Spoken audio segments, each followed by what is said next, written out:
Hello,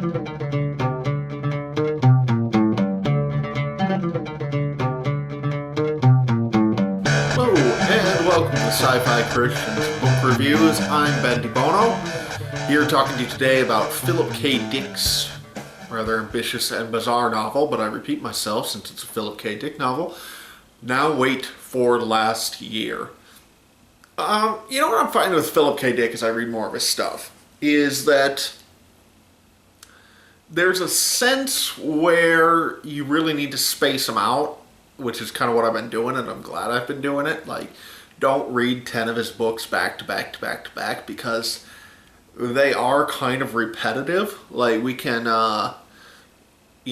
go through the list of what's going on with Philip K. Dick. In this novel, you got drugs, you got weird sci-fi stuff, you got playing with the nature of reality, on and on it goes. But at the same time, even though his books do kind of repeat themselves thematically and topically, they're so bizarrely individual too. It's almost difficult to explain. It's like he takes these themes and he hammers them home in new ways that feel very familiar and very new each time you read it.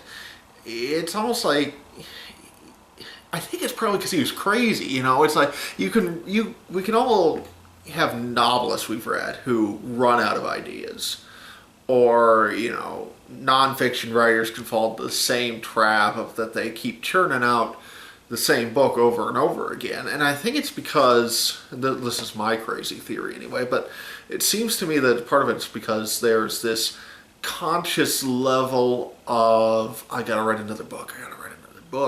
It's what I do. I'm a writer. I gotta get another book out there, and they don't know what else to say, so they repeat themselves. Okay, but I don't think Philip K. Dick actually has that problem. I think that in his case, he's insane, most likely. Certainly high on drugs a good deal of the time.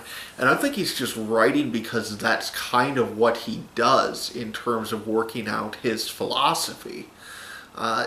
You almost have to compare it to looking at the works of an abstract artist, but also an abstract artist whose work is not abstract to himself, if that makes any sense. I think Dick knew what he was trying to write. I'm just not sure that it's very obvious to the rest of us. So if that doesn't make any sense, it's probably because you haven't read very many Philip K. Dick novels. If it doesn't make sense, but you still kind of get it anyway, yeah, it's because you know what I'm talking about. You've read enough Philip K. Dick to get it. So how is this novel then? How does it stack up? Like I said, you got drugs, got playing with the nature of reality. So here's the basic situation in this novel. Here's the setup.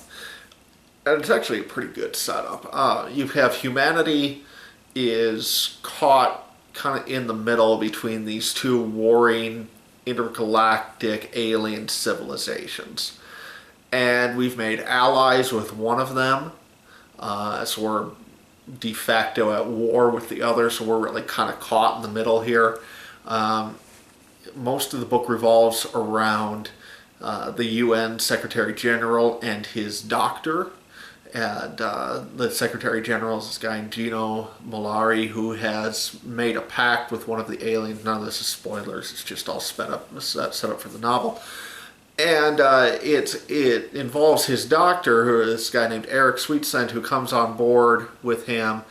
And as he gets closer to Gino Malari, who is constantly dying and possibly being resurrected, realizes there's some really weird stuff going on with that guy.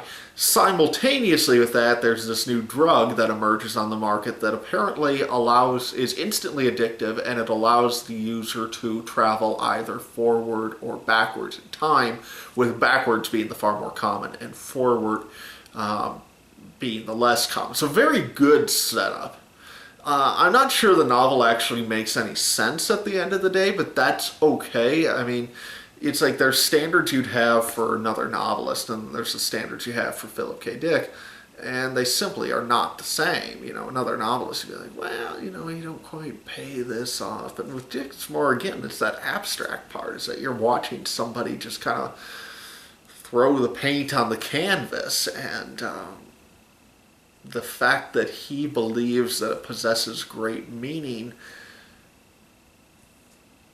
makes it more than just random splashes or sloppy writing.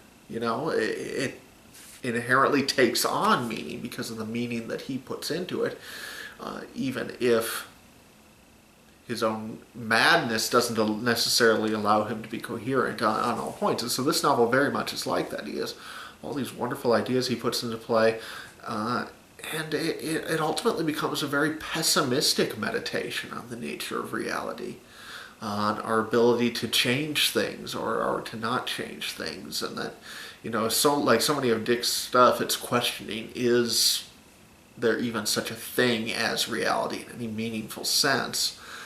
And in this case, the direction he kind of goes with that is to say that maybe not, but yet reality as we seem to experience it also feels inescapable. So it becomes and I won't get into spoilers as to why it is, but it becomes a very fascinating and a more pessimistic work of his. Not that Philip K. Dick is a sunshiny optimist, but I think you know what I mean if you've read the book.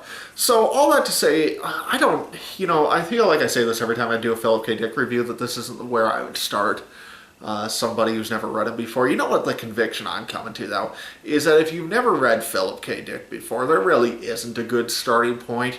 You just kind of have to jump in and expect that your first couple books are going to throw you for a loop. You're not going to quite get what's going on. You probably would benefit from rereading them later, but that's just the name of the game.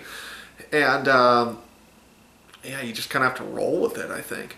And then eventually you just kind of come around and say, okay, well, get what this guy's doing. You go with the flow and you get into that mode of reading his stuff and being able to, if not understand it, at least accept it and think about the philosophical ideas he's throwing out. So, good starting point, no, but I don't know if it's any worse than any others, but it's certainly a good book. If you're a Philip K. Dick fan, I think this one is definitely worth reading, if only because I think it adds that slightly more pessimistic twist to his, and in some ways actually comes across as being a little anti-drug.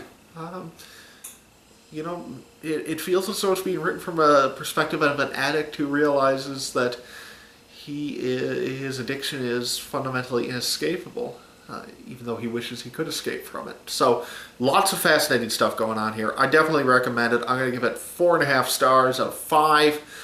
So check it out if you're a Philip K. Dick fan. If you're not, you either choose this one or somewhere else. Just jump on in and join the insanity that is Philip K. Dick fandom. Alright guys, that's all for now. I'm Ben DeBono, this is Sci-Fi Christian Book Reviews, brought to you by the SciFiChristian.com, and I'll talk to you later. Goodbye.